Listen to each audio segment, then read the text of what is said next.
All right, hello, people. It's October 24th, 2020. I just got a new microphone and I'm testing it out and try to kill two birds with one stone. I'm just going to do a quick video about who removed the Bible from public schools. And let's go to. Okay, there it is. All right, so in the book Pope or President, written in 1859, and this book is available on my site, fishingfortruth.com. Anyway, if you go to page 244 is where it starts. Let me try to. So I should have just been clicking that. Anyway, it gives you like a short outline of what the chapter is going to be about. The Pope demands the expulsion of the Bible from public schools in the United States. The Archbishop of New York obeys. It is expelled.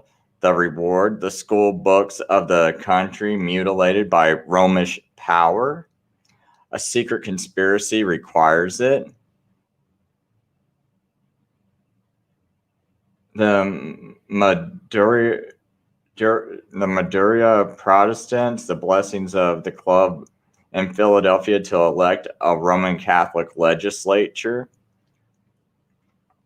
All opponents of popery, Protestants, Martara, Roman Catholic prayer book introduced in Protestant families by servants.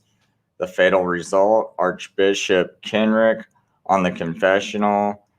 And it says the Bible, the foundation of all of our civil and religious rights. Now, what I want to do is go to chapter.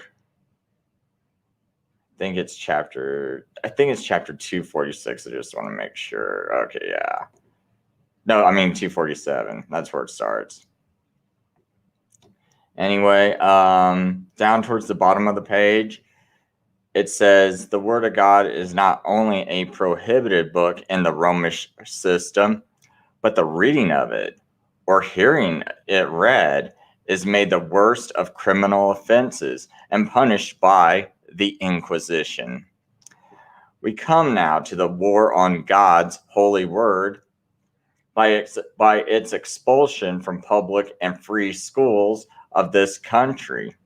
In 1841, Bishop Hughes, in effect, offered the Roman Catholic vote for sale at Carroll Hall in the city of New York if the Bible would be excluded from the common schools. Of this movement, the New York Herald of June 20th, 1854 says, the operations of Bishop Hughes on the school question calls the nomination of a Catholic ticket for the Senate and Assembly and had the effect to cause divisions between Americans and adopted citizens at Tammany Hall. Thus, the Herald ascribes to Bishop Hughes the first church movement in political affairs of our country by introducing religion into the arena of politics and nominating a Catholic ticket for the Senate and Assembly on the school question. Let every Protestant and patriot remember this fact.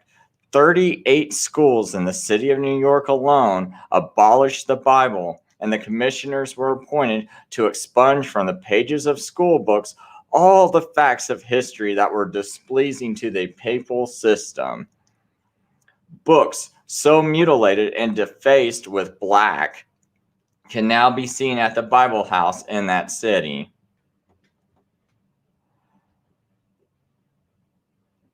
Whoops, scroll past the page. This Bible expulsion from schools began by the Archbishop in New York legislature was followed by a similar effort in the McClintock bill in Pennsylvania.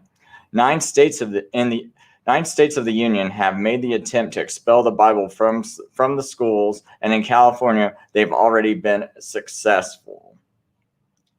So I want you to know, people, that was not the ACLU and any other secular group that got rid of the Bible, or atheist group.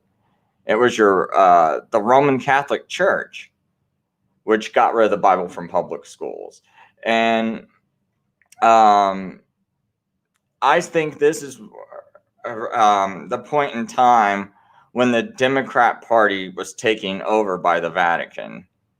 Because people have heard me say time and time again, in 1840 or the 1840s, that's when the Vatican took over the Democrat Party.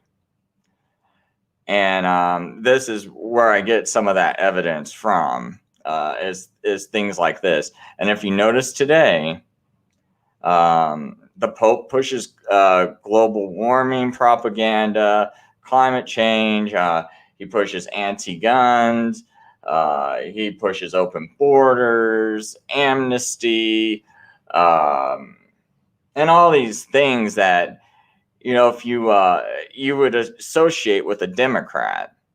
And if you notice, a lot of these people you call Rhino Republicans, like Paul Ryan, they happen to be Roman Catholic, and some of these other rhinos, they happen to be at the least very ecumenical, if not closet Roman Catholics, like I believe Bush and Reagan were, even though they never said they were openly Roman Catholic. There's a lot to lead me to believe that they were closet Roman Catholics, or at least very ecumenical at the least. But in the Bible it says the great whore has many harlot daughters. So if you're a harlot daughter of the great whore, and you're one of these ecumenical churches that think the Catholic Church is just fine, and you go to these ecumenical conferences where your church leaders are bowing to the Pope, you're probably one of her harlot daughters then. If you're one of her harlot daughters, to me, you're not any better than the great whore herself, right? So, especially if you're doing all the things she does, which most of you are. Let's face it. So, anyway, I'll leave it at that. Just want to test my microphone out. And I hope people have a blessed Sabbath.